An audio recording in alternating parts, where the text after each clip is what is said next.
concentrar em submetas. Agora a gente entra nesse tema importante, vamos em frente e eu subdivido ele aqui. Eu queria falar sobre efeito tendência ao objetivo.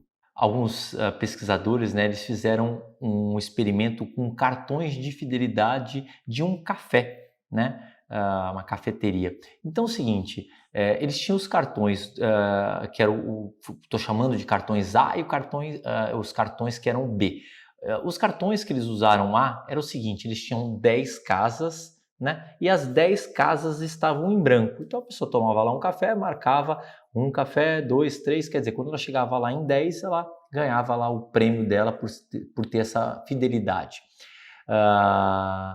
O outro grupo testado, que era o cartão B, na verdade era um cartão que tinha 12 casas e 10 dessas 12 casas estavam em branco. Significava então que era um cartão de 12 e duas casas eles já recebiam o cartão com duas casas marcadas.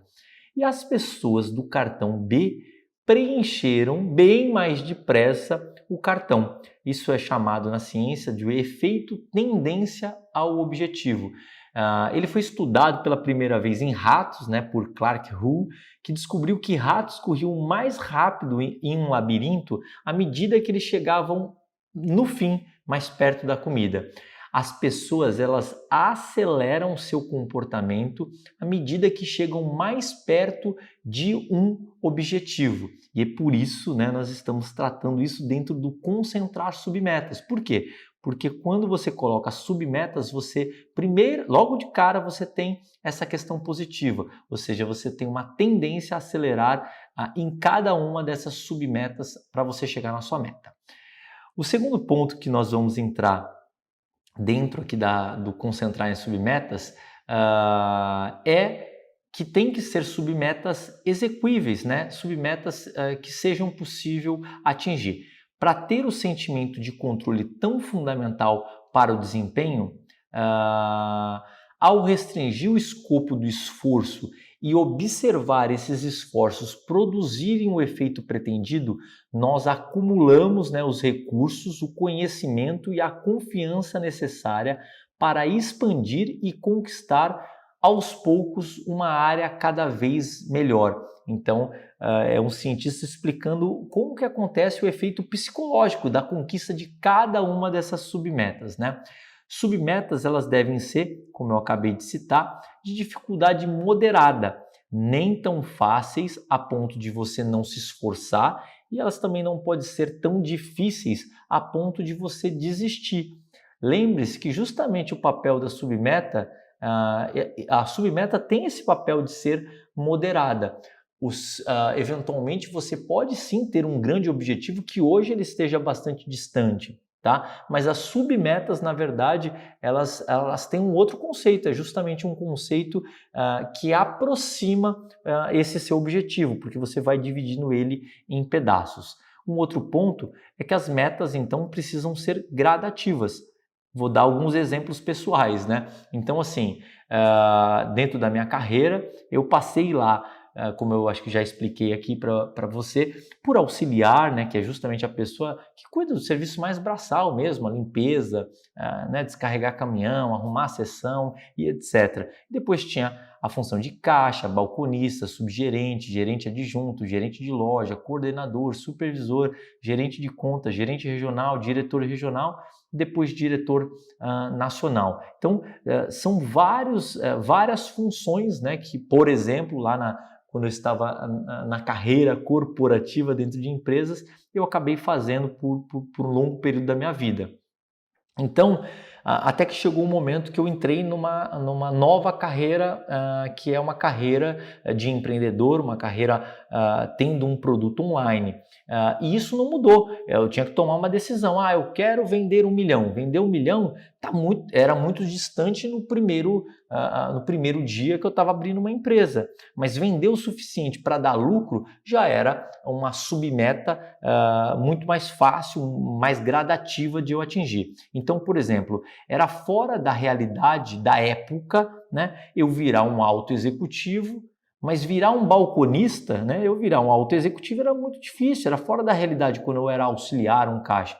Mas virar um balconista, não. Depois virar um subgerente, um gerente adjunto. Então, é assim que funcionam as metas gradativas, tá? Era fora da realidade da época faturar no nível de milhões, mas era possível sair de R$ 325, que eu com muito orgulho está registrado lá na minha carteira de trabalho, para 620 de salário. Então, ou seja, você consegue colocar metas gradativas e de repente você vê uma curva gigantesca, exponencial no futuro de crescimento. Aliás, uma das coisas que eu cito que as pesquisas citam, o que eu vi acontecer na minha vida é isso, né?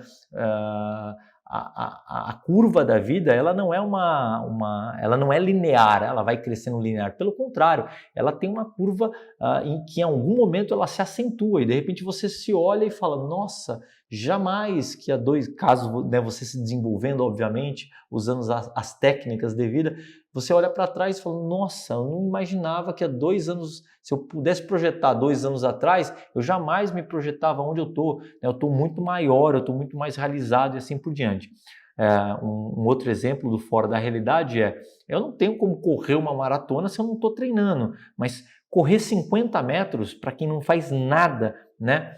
A cada, não importa, 100 metros de caminhada eu corro 50, a cada 500 de caminhada eu corro 50, isso já é mais gradativo. Ah, eu não consigo correr, tá bom, corre 1 minuto, corre 5 minutos, depois de correr 5 você passa para 10, depois de 10 você passa para 15. Então, ou seja, está documentado de fato na ciência a importância de você utilizar aí metas gradativas, né? E as metas, as submetas moderadas. E aí o ponto final aqui sobre esse tópico de concentrar em submetas é o seguinte: tente de novo, depois tente uma coisa diferente, né? Esse é um gráfico que é apresentado pela gigantesca, excepcional cientista, que é a Angela Duckworth. A gente já apresentou vários trabalhos dela aqui. E basicamente é o seguinte, ela explica num gráfico, e eu acho que ele evidencia bem aqui o que eu quero explicar, que é o seguinte: você tem um propósito, uma grande meta, e essa grande meta, ela não existe sozinha.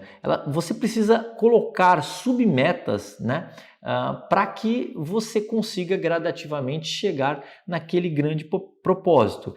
E esse ponto onde ela cita tente de novo, né? Depois tente com uma coisa diferente, ele é importante porque é o seguinte, não é só, eu tentei aqui, não deu certo, eu vou arrancar essa submeta porque eu não consigo fazer. Não, eu vou tentar. E se por acaso eu não conseguir, eu vou colocar outra submeta aqui que faça eu chegar lá.